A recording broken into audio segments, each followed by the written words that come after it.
এতক্ষণ আমার স্ক্রিন যে ফ্রেম ডিজাইনগুলো দেখছিলেন, ঠিক এই ধরনের ফ্রেম ডিজাইনগুলো কীভাবে তৈরি করবেন। হ্যালো এভরিওয়ান, আসসালামু আলাইকুম। কী অবস্থা সকলের? আশা করি সকলে অনেক ভালো আছে।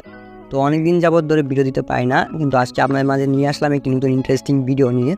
তো আজকে এই সম্পূর্ণ দেখিয়ে দিব কীভাবে আপনারা ঠিক আমার স্ক্রিন যে ফ্রেম ডিজাইনগুলো দেখলেন, ঠিক এই ধরনের ফ্রেম ডিজাইনগুলো তৈরি করবেন। তো তার জন্য সম্পূর্ণ ভিডিও দেখতে হবে। তো বেশি কথা বাড়াবো না, আপনি আমার চ্যানেল নতুন দর্শক হন, অবশ্যই আমার চ্যানেলটা নিচ থেকে সাবস্ক্রাইব করে দিবেন এবং পাশে থাকা বেল আইকনটি প্রেস করে রাখুন, ঠিক ভিডিও সবার আগে দেখার জন্য।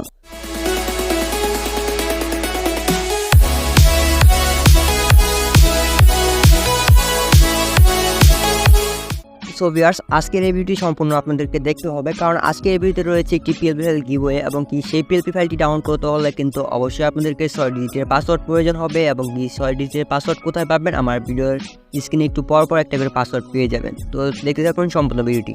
তো প্রথমে আপনাদের প্রয়োজন হবে পিক্সেল ল্যাব যে অ্যাপ্লিকেশনটা রয়েছে সেটা। তো সেটা আপনারা কম বেশি সকলে চিনেন, এবং কি সেটা প্লে স্টোরে অ্যাভেলেবল রয়েছে, সেখান থেকে ইনস্টল করে নেবেন। তো আমার যেহেতু ইনস্টল করা আছে, আমি সোজা ওপেন করতেছি। পিক্সেল অ্যাপে আসার পর আপনারা কি করবেন, 3 আইকনে ক্লিক করে দিবেন। তো 3 আইকনে ক্লিক করে দেওয়ার পর আপনারা এখান থেকে ওপেন পিএলপি ফাইল যে লেখা আছে এটাতে ক্লিক করে দিবেন। তো এটাতে ক্লিক করার পর আপনাদের সামনে যতগুলো পিএলপি ফাইল আছে সবগুলো ওপেন হয়ে যাবে। তারপর আপনাদের যে পিএলপি ফাইলটা আমি দিয়েছি সেটা এখানে ইনপুট করার জন্য জাস্ট আপনারা পিএলপিতে ক্লিক করে যে ফোল্ডারে ডাউনলোড করে রেখেছেন সেটাতে ক্লিক করে এখানে অ্যাড করে নেবেন। তো আমার যেহেতু এখানে অলরেডি অ্যাড রয়েছে, তো আমি জাস্ট ওপেন করতেছি পিএলপি ফাইলটা। তো ফাইলটা ওপেন করার পর আপনাদের সামনে ঠিক এরকম একটি কাঙ্ক্ষিত যে পিএলপি ফাইলটি দিয়েছি সেটা আসবে। তো দেখতেই পাচ্ছেন খুব সুন্দর কিন্তু একটি পিএলপি ফাইল। তো এটাকে জাস্ট এডিট করার জন্য জাস্ট আপনারা কী করবেন, এখান থেকে উপরে লেয়ার অপশনে ক্লিক করে দিবেন।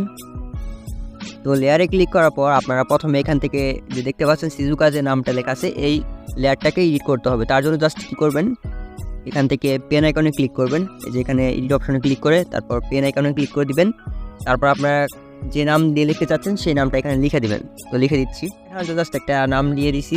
তারপর আপনারা কি করবেন, তারপর যে আবার একটা লেয়ার আছে এটাতে ক্লিক করবেন, এটাতেও সেমভাবে এডিট করে নেবেন। তো এখানে কোনো কিছু করার দরকার নেই, জাস্ট এই যে এখানে যে নামটা রয়েছে সিজুকা, এটা আপনারা চেঞ্জ করে নেবেন। তো আমি জাস্ট চেঞ্জ করে নিতেছি।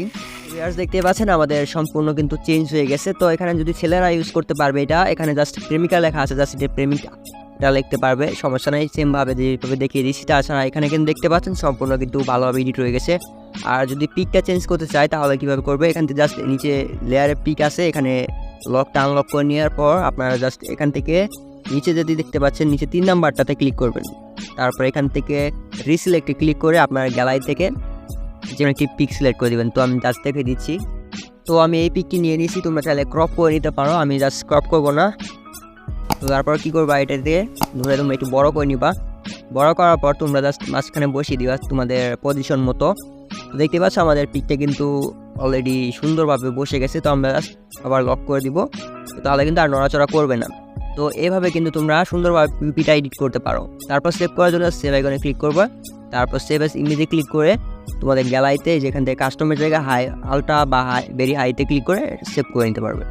আজকের এই ভিডিওটি কেমন লেগেছে তোমাদের কাছে অবশ্যই কমেন্ট বক্সে জানিয়ে দিবে, এবং কি নেক্সট তোমরা কোন ধরনের ভিডিও চাও সেটাও কিন্তু অবশ্যই কমেন্ট বক্সে জানিয়ে দিবে। আর দেখা হচ্ছে নেক্সট কোনো ভিডিওতে। সবাই ভালো থাকবে, আল্লাহ হাফেজ।